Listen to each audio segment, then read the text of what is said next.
제가 오늘 여러분들의 가스라이팅을 좀 하려고 해요. 그래서 그냥 이런 현상들이 일어날 것 같아요. 여러분들이 하루 생활하다가 내가 왜 감사하지? 내가 왜 이래? 왜 감사하는 거야? 막 이렇게 될 때까지 제가 해보려고 하는데, 또 이 중에 난 죽어도 안 될 거야, 이러지 말고 이번 감사로 한번 가스라이팅 돼보세요. 모든 것을 주셨다. 사실 하나님은 우리들에게 모든 것을 충분히 주셨는데 우리들이 그것을 보지 못하고 감사하지 못하고 살아가면 안 되겠다. 오늘은 모든 것을 주신 것에 대한 감사에 대한 이야기를 나누려고 합니다. 제가 시카고에서 공부할 때 저와 이제 같이 있었던 장로교 목사님 중에 한 분, 지금은 은퇴하셨어요. 학교 총장도 지내시고 한 분인데, 그분이 저에게 추천서를 써달라 한 책이 있었는데 어느 날 보니까 출판사에서 그 책이 와 있더라고요. 제목이 감사의 7가지 언어라는 책이었습니다. 이 책의 저자인 오규훈 목사님은 이런 질문을 합니다. 왜 감사신학이라고 하는 건 없을까? 사실 제가 신학교 공부할 때 역사신학, 신약, 구약, 윤리, 기독교 교육, 이런 신학 분야들이 있는데 왜 감사신학은 없을까? 그러면서 또 이런 질문을 던져요. 왜 성령의 9가지 열매 중에는 감사가 없을까? 또 이런 질문을 던졌어요. 그 주옥 같은 팔복 말씀 가운데 왜 감사는 없을까? 여러분들은 이런 질문들은 안 던지시잖아요, 그죠? 근데 이렇게 질문을 던지면 질문에 대한 답이 나오게 되는 거죠. 이 목사님이 책에서 이런 답을 이야기합니다. 그렇구나. 감사는 모든 것에 전제되어 있기 때문에 그렇게 열매로 팔복 말씀으로 이야기하지 않는 거구나. 감사가 없다면 성령의 열매가 열릴까? 감사가 없다면 팔복이 무슨 의미가 있을까? 사실 이 감사는 우리 크리스찬 신앙에 있어서 아주 명확한 아이덴티티이기도 하고 우리 신앙의 기본이 되는 것이기도 합니다. 마크 배터슨이 쓴 부탁합니다, 미안합니다, 고맙습니다, 이런 책이 있는데 여기에 감사의 가치에 대해서 이렇게 이야기를 합니다. 감사가 모든 고통을 치유해 줄 것이라고 장담할 수는 없지만 좋은 출발점이 될 수는 있다. 그 다음이 중요합니다. 감사는 내가 원하는 것을 얻은 것이 아니라 내가 가진 것의 진가를 알아보는 것이다.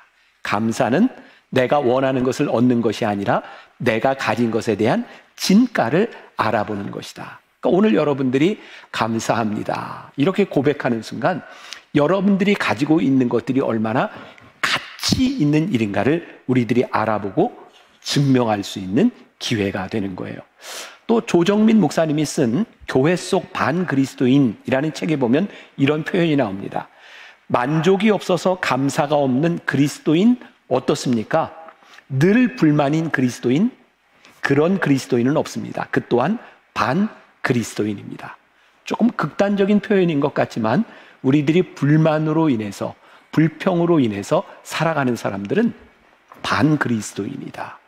어떻게 보면 감사만큼 우리 크리스찬의 아이덴티티를 분명하게 이야기해 주는 것은 없는 것 같아요. 만일 우리가 감사를 우리들에게 주어진 환경, 어떤 여건을 가지고 감사한다면 감사할 수 없을지 몰라요. 우리들의 감사는 감사하지 못할 이유가 많은 가운데서 이곳조차 감사할 수 있는 것을 우리들이 발견하는 것. 그런데 오늘 말씀의 주제는 뭐냐면 이미 우리들에게 충분히 주신 것에 대한 감사를 찾아보자는 거예요. 저에게는 이제 그런 이미지, 마치 이렇게 돋보기를 가지고, 현미경을 가지고, 돋보기야, 현미경이야. 아무튼 이렇게, 지금 제가 무슨 말을 하고 싶어 하는지 알죠? 네. 그렇게 찾아서 이렇게 확대해서 보는 것처럼 우리들 속에 잘 보이지 않았던 그런 감사들을 우리들이 찾아낼 수 있으면 좋겠다. 로마서 1장 21절에 보면 하나님을 알되 하나님을 영화롭게도 아니하며 감사하지도 아니하고, 최초의 인간, 타락한 인간들은 하나님을 알고 있었지만 하나님을 영화롭게도 하지 아니하고 감사하지도 않았다. 왜 그들은 감사를 몰랐을까? 아담과 하와는 왜 감사하지 못했을까? 그들은 하나님을 인정하려고 하지 아니하고 하나님의 자리에 앉으려고 할 때 그들은 감사하지도 영광을 돌지도 못했다라고 되어 있어요. 감사는 우리들이 하나님을 인정할 때, 하나님이 어떤 분이신지를 우리들이 알 때 감사하게 되는 것 같아요. 자, 제가 한 문장을 이야기할 테니까 따라해 보세요. 감사로 은혜를 기억한다. 감사로 은혜를 기억한다. 감사로 은혜를 기억한다. 누가복음 17장에 보면 우리가 잘 아는 이야기가 하나 나옵니다. 예수님께서 10명의 문둥병자를 고치신 사건입니다. 잘 아는 것처럼 10명의 문둥병자 중에 딱 한 명만 예수님께 찾아와서 감사를 고백하죠. 많이 들었던 이야기예요. 생각해 보세요. 나음을 받은 10명의 마음 가운데 감사하는 마음이 없었을까요? 다 감사하는 마음이 있었을 거예요. 그런데 그 중에 한 사람이 예수님께 감사를 고백하게 될 때 그에게 누리는 은혜가 있었어요. 예수님께서 그 문둥병자에게 이렇게 이야기하시죠.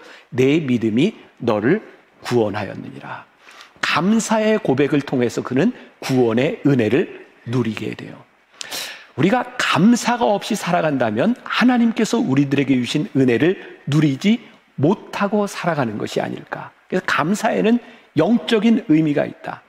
감사는 은혜를 베풀어 주신 그분을 기억하며 은혜를 베풀어 주신 그분을 기억하게 될 때에 우리들이 구원의 은혜를 누리게 되는 것이다. 은혜를 누리고 사는 것이 어쩌면 그게 감사의 표현이 아닐까. 너무 좋아요. 하나님의 은혜 가운데 살아요. 그게 사실은 우리들의 삶에 충분히 주신 하나님의 은혜를 감사하는 표현이 아닐까.